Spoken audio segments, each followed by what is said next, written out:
دہشت گردوں کے سہولت کار جنرل فیض امین، جنرل باجوہ اور جنرل ضیاء الحق سے لے کے ابھی تک جو دہشت گردوں کے سہولت کار، ان کو سزا ملے گی نہیں ملے گی، قوم کو سزا ملے گی۔ کل جو استحکام پاکستان آپریشن، جملے سے یہی سمجھ آ رہا ہے کہ استحکام پاکستان پھر پختون اور بلوچ کی تباہی سے آئے گا۔ پچھلوں پہ عمل نہیں ہوتا، ڈرامہ بازیاں ختم نہیں ہوتی، آپریشن کے بعد آپریشن، ہر آپریشن میں طالب کو کوئی نقصان نہیں، دہشت گرد کو کوئی نقصان نہیں، قوم تباہ، علاقے تباہ، فوج کا کنٹرول، بھائی قدرتی وسائل ہیں اور کوئی مسئلہ نہیں۔ اس دن ایک لطیفہ سامنے آیا کہ پیپلز پارٹی والے ناراض تھے اور انہوں نے مسلم لیگ کو گلہ کیا کہ ہم سے پوچھا نہیں گیا۔ وہ جواب میں مسلم لیگ والوں نے کہا کہ فکر نہ کرو، ہم سے بھی نہیں پوچھا گیا۔ ہم تو 47 سے اس 85% عوام کو ٹیکسز کے برمار میں لا کے ان کا خون چوس کے بجٹ کو استعمال ہی اس لیے کر رہے ہیں کہ 15% کے جو شاہ خرچیاں ہیں ان کو پورے کریں، کہ ہم تو سب کے دکھ و درد میں شریک ہوتے ہیں۔ قربانیوں کی بات ہوتی ہے، کوئی ایسی اچھی کوئی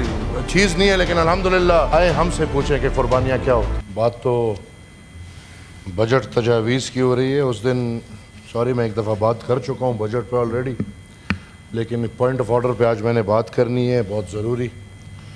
بجٹ کے لحاظ سے ایک ویسی لائٹر نوٹ پہ اس دن ایک لطیفہ سامنے آیا کہ پیپلز پارٹی والے ناراض تھے اور انہوں نے مسلم لیگ کو گلہ کیا کہ ہم سے پوچھا نہیں گیا۔ وہ جواب میں مسلم لیگ والوں نے کہا کہ فکر نہ کرو، ہم سے بھی نہیں پوچھا گیا۔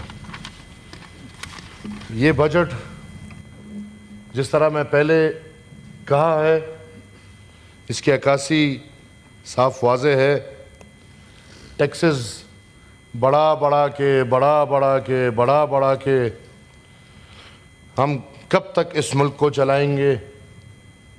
خدا را میں چاہوں گا کہ ہمارے منسٹر فار پارلیمنٹری افیئرز نے شاید میرے تقریر کے نوٹس لیے ہو کہ شاہ خرچیاں ختم کرنی ہوں گی۔ ایک جملہ ہے، انگریز سے بچی کچی شاہ خرچیاں، اور وہ بھی 15% عوام جو 15% پاکستانی ہیں، ان کو یہ شاہ خرچیاں ختم کر کے قربانی دینی ہوگی 85% عوام کے لیے۔ نہیں تو ہم تو 47 سے اس 85% عوام کو ٹیکسز کے برمار میں لا کے ان کا خون چوس کے بجٹ کو استعمال ہی اس لیے کر رہے ہیں کہ 15% کے جو شاہ خرچیاں ہیں ان کو پورے کریں، کیونکہ ملک کا تو جو حشر نشر ہے وہ سب کے سامنے ہے۔ بجٹ سے سر تھوڑا ہٹ کے پوائنٹ آف آرڈر پہ میں آپ کی اجازت سے بات کروں گا۔ کل ایک بہت بنیادی فیصلہ ہوا ہے۔ ادھر بی بی نے بات کی، اور بدقسمتی سے میں تعصب کی بات نہیں کر رہا، لیکن مہاجر قومی موومنٹ کی سینیٹر اٹھ کے کہتی ہے کہ قوم پرستی پہ سیاست نہ کرو۔ قوم پرستی پہ کسی نے سیاست نہیں کرنی، لیکن آبویسلی کل جو استحکام پاکستان آپریشن ہمارے پاکستان میں لانچ ہوا ہے، تو اس جملے سے یہی سمجھ آ رہا ہے کہ استحکام پاکستان پھر پختون اور بلوچ کی تباہی سے آئے گا۔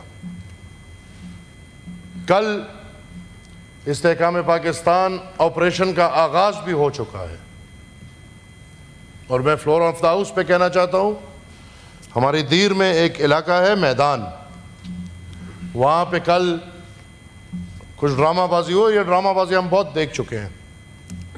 کوئی 6 دہشت گردوں کو جیب سے نکال کے وہاں گرایا گیا، اور پھر پورے علاقے میں خوف اور ہراس اور ہیلی کاپٹرز گھوم رہے اور بمبارڈمنٹس ہو رہی ہیں۔ تو اگر آج کوئی آواز اٹھا رہے پختون قوم کے لیے، بالکل ہم ہر کسی کے تکلیف کے ساتھ ہیں۔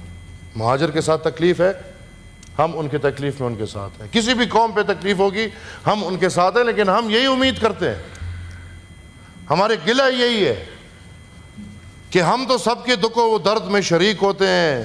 قربانیوں کی بات ہوتی ہے، کوئی ایسی اچھی کوئی چیز نہیں ہے، لیکن الحمدللہ آئے ہم سے پوچھیں کہ قربانیاں کیا ہوتی ہیں۔ جنہوں نے ایک دن میں 100 کی تعداد، ہزاروں کی تعداد میں ملک کی خاطر، اس ملک کے امن کی خاطر، اس ملک میں جمہوری نظام کی خاطر، اس ملک کی قوم کی خاطر قربانیاں دی ہیں اور ان قربانیوں میں جانیں نچھاور کی ہیں۔ آج آپریشن استحکام پاکستان کا آغاز ہو رہا ہے، اور آپ کی اجازت سے میں تھوڑا ٹائم لوں گا، کیونکہ دہشت گردی پاکستان میں آج کی بات نہیں ہے۔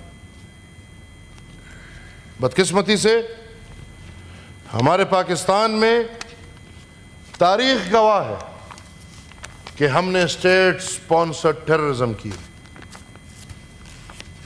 تاریخ چپتی نہیں ہے۔ اور میں سیدھا اپنے نقطے پہ آؤں گا، اور میں آج ایک تیار سپیچ جو میں قصداً عملاً انگلش میں تیار کی ہے، کیونکہ چیئرمین صاحب اس خطے میں دہشت گردی،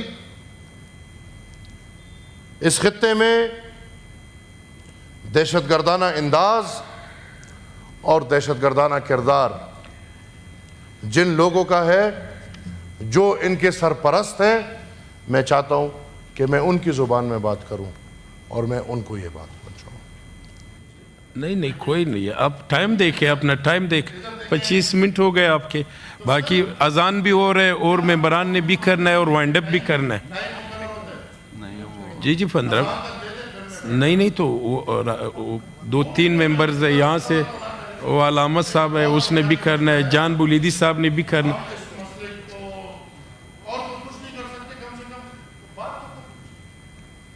چلے آپ پلیز 1 منٹ، جی آپ ایک منٹ جی۔ ادھر ہی شروع ہو جاتا ہوں، چلے ان کے ساتھ شروع ہو جاتے ہیں۔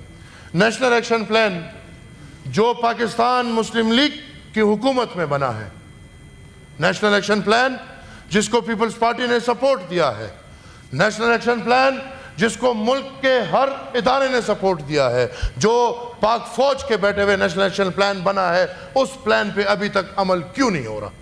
پچھلوں پہ عمل نہیں ہوتا، ڈرامہ بازیاں ختم نہیں ہوتی، آپریشن کے بعد آپریشن، ہر آپریشن میں طالب کو کوئی نقصان نہیں، دہشت گرد کو کوئی نقصان نہیں، قوم تباہ، علاقے تباہ، فوج کا کنٹرول، بھائی قدرتی وسائل ہیں اور کوئی مسئلہ نہیں ہے۔ آج ہم چیخ کے کہہ رہے ہیں کہ آپریشن اگر دہشت گردوں کے خلاف ہے تو کل جن لوگوں نے 102 دہشت گردوں کو سزا سے رہا کیا، کیا ان کو سزا ملنی چاہیے کہ نہیں ملنی چاہیے؟ ان دہشت گردوں میں ہمارے سوات کا جس کو بچر آف سوات کہا جاتا تھا، مسلم خان، وہ ادھر تھا۔ ہمارا اے پی ایس کے واقعے میں جو ماسٹر مائنڈ تھا وہ ان قیدیوں میں سے ایک قیدی تھا۔ 102 قیدیوں کو رہا جس نے کیا ہے، دہشت گرد ہائیسٹ جو وانٹڈ، ان کو رہا کرنے والوں کو کیا سزا ملے گی یا نہیں ملے گی؟ سہولت کار جنرل فیض حمید، جنرل باجوہ، اور اس سے شروع جنرل ضیاء الحق سے لے کے ابھی تک جو دہشت گردوں کے سہولت کار ہے، ان کو سزا ملے گی نہیں ملے گی؟ قوم کو سزا ملے گی۔ ہم اس آپریشن کو ریجیکٹ کرتے ہیں، ہم دہشت گردوں کی سپورٹ میں نہیں ہیں، لیکن ہم ڈرامہ بازیاں نہیں چاہتے۔ ہم چاہتے ہیں کہ پاکستان اگر فیصلہ کرتی ہے دہشت گردی کا خاتمہ کرے، گڈ اور بیڈ کے تمیز سے نکلے، ہر دہشت گرد ہے، اس کا کوئی مذہب نہیں، اس کا کوئی دین نہیں، اس کا کوئی رنگ نہیں، اس کا زبان نہیں، اس کے خلاف کارروائی ہو، صحیح کارروائی ہو، یہ نہ ہو کہ دہشت گرد کھلے گھوم رہے ہیں، وہ ان کے پروٹوکولوں میں گھوم رہے ہیں آج بھی، اور قوم تباہی اور بربادی کے ساتھ۔